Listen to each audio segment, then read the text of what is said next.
আমি চলে এসেছি বারাসাত সুবর্ণপত্তন দুর্গা মন্দিরে। এখানে একটি ব্রোঞ্জ আর পিতলের প্রতিমা আছে। কি সুন্দর মন্দিরটা দেখো।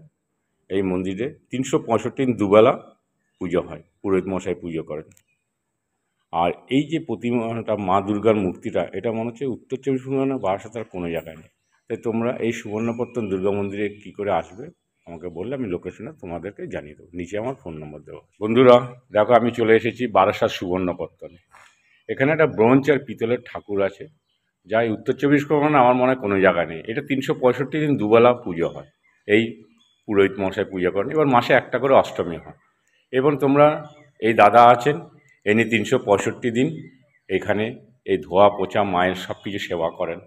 এবার তোমরা যদি কেউ যদি এই মন্দিরে বন্ধুরা দেখো, আজ আমি চলে এসেছি বারাসাত সুবর্ণপত্তনে। এইখানে একটি অষ্টধাতুর দুর্গা প্রতিমা আছে। 365 দিন দুবেলা নিত্য পুজো হয় এই মন্দিরটা। এই ঠাকুরটা ব্রোঞ্জ আর পিতলের। 365 দিন দুবেলা এখানে পুজো হয়, পুরোহিত মশাই পুজো করে। আমার মনে হয় এরকম ঠাকুর উত্তর 24 পরগনাতে আর কোনো জায়গায় নেই।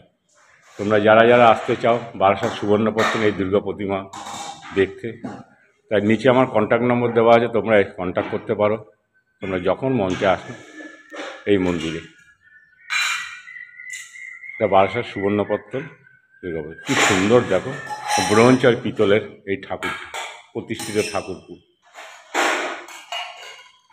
এই দুবেলা পুরোহিত মশাই পুজো করেন। আর প্রত্যেক মাসে একটা করে অষ্টমী হন, মায়ের মহাভোগ দেওয়া হয়। এবং অমাবস্যা পুজো হয় না, সেরকমই অষ্টমী মাকে ভোগ দেয়, প্রত্যেক মাসে অষ্টমীটা হয়।